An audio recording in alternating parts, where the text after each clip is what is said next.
So, guys, Tinubu has opted for a rerun between him and Atiku. The question is he the one to decide? And apart from that, this is an indication that they've admitted that something went wrong with this election. Let me allow you listen to this analyst speak on this topic. That banner printed, that headline printed by the This Day newspaper and said by Tinubu and APC, if it is true, and I know it is true because I've even had the video clip where I think we have some of them. First and foremost, it's an admission by APC that they didn't make any headway in the petition tribunal. They didn't make any headway. 2 weeks ago when they brought out their final written reply, it was like, we said it here, they were making so much flowery statements that did not have its basis in law. They forgot that there were documents that the judges will rely on to compare the evidence that was presented. That the Constitution is there, the Electoral Act is there, the guideline produced by INEC is there, and the regulations, the election regulations that was also produced by INEC is there. And that regulation, the guideline, derives its power from the Electoral Act, and the Electoral Act derives its power from the Constitution.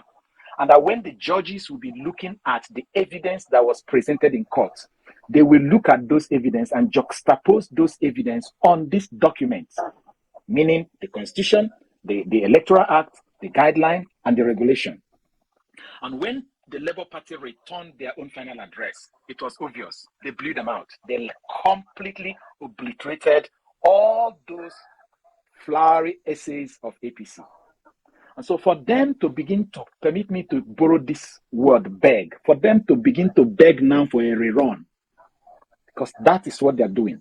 For them to begin to beg now for a rerun is an admittance of the fact that they knew they did not win the election.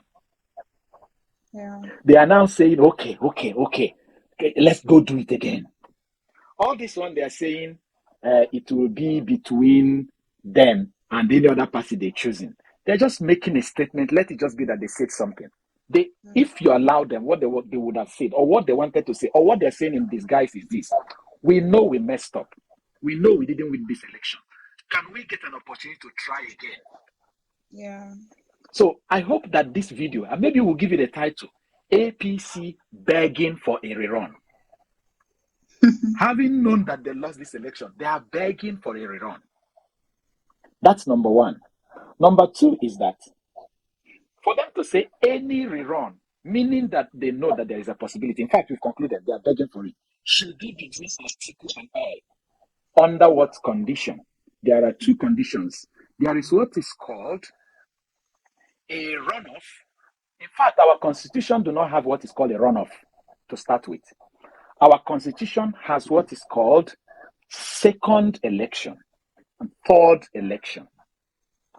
Do you know that we have in our constitution 3 elections? 3 elections.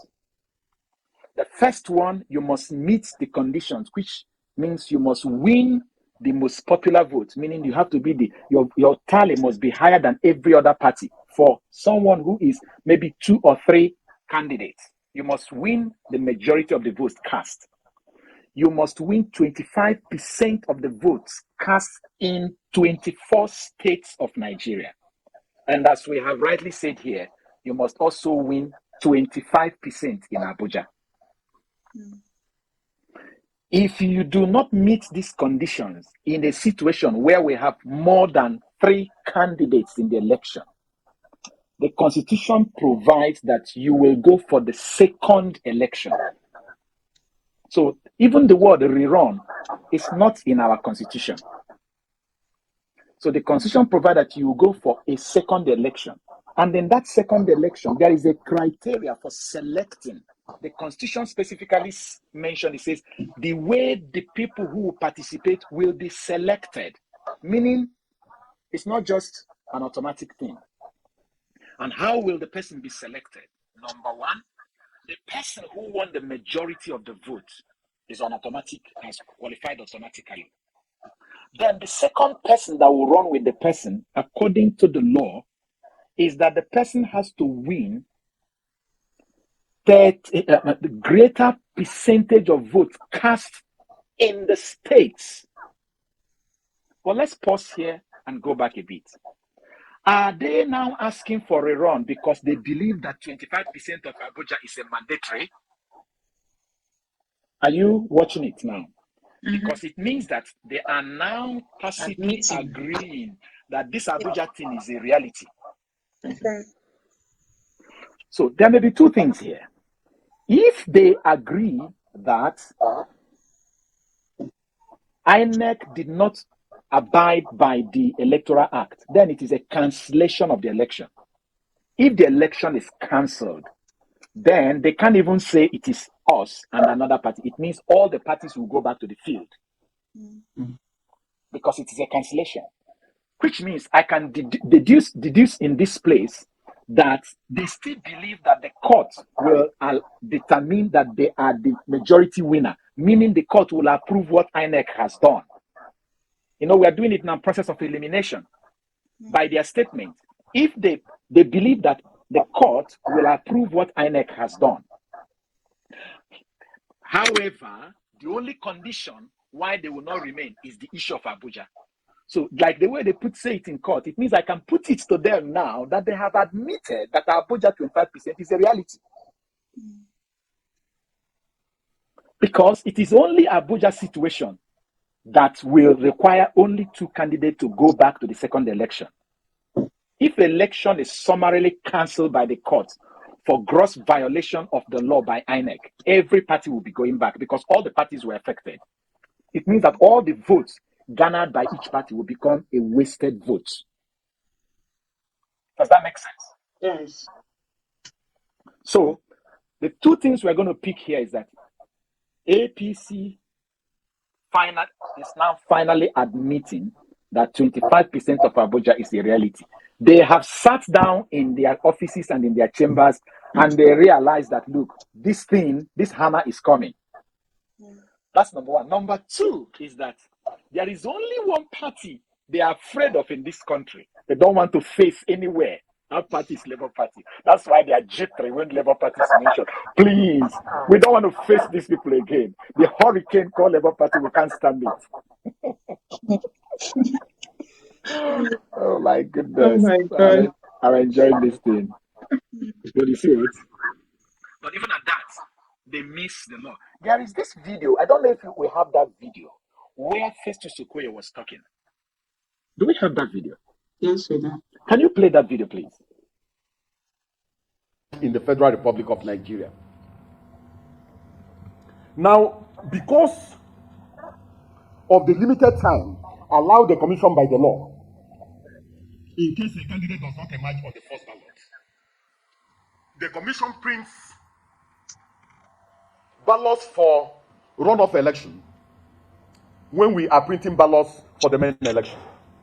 In other words, if 93 million Nigerians are on the ballot for the presidential election, we will print 93 million ballots for the first election, and at the same time, print 93 million ballots for a runoff election in case a winner does not emerge on the first ballot. If at the end of the day, there is no runoff, when election petitions are disposed of, the commission will destroy the 93 million ballots printed for the runoff. This is because the law gives the commission just 21 days within which to engage in reverse logistics and conduct a runoff election in case there's no winner. Moreover, some of you also know that as at the time of the conduct of the presidential election, the governorship election and the state assembly elections are still pending. So for the governorship election, the commission prints at least runoff ballot for 4 governorship elections in case we have challenges in terms of a winner not emerging on the first ballot in some of the states of the federation. Now, how does a president emerge?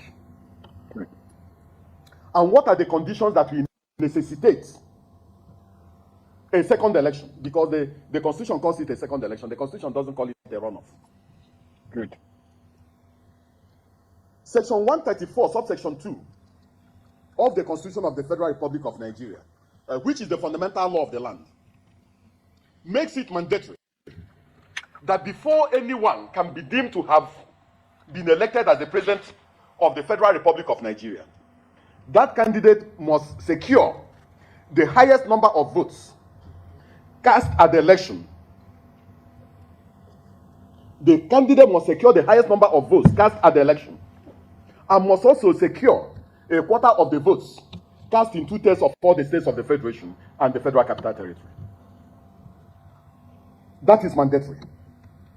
Now, if no candidate secures this highest number of votes and the mandatory threshold, the Constitution says that we must have a second election within a period of 21 days. Now, not all candidates are going to participate in this second election. 18 candidates will be on the ballot for the first election.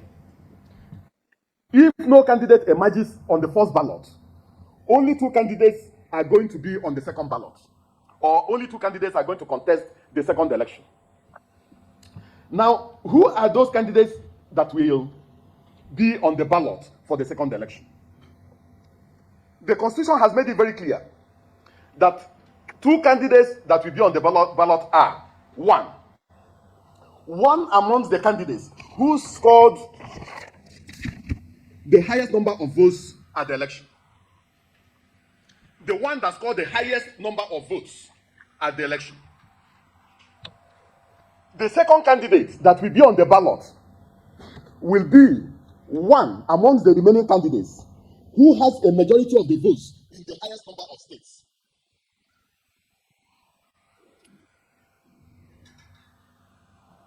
One amongst them. The Constitution did not say that the person who came second will be the person who will be on the ballot. That's not what the Constitution has said. The Constitution says that one amongst the remaining candidates who has a majority of votes in the highest number of states,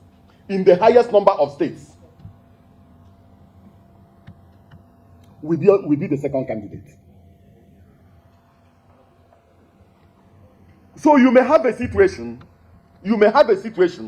where one candidate in the election secures 10 million votes, and the second candidate secures 9 million votes, and the third candidate secures 7 million votes.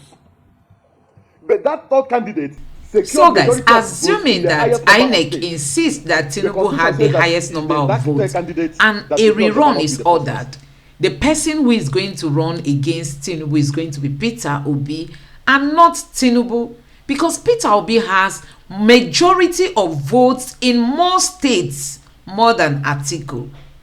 I hope this is clear. Please subscribe and turn on the notification bell. Thank you.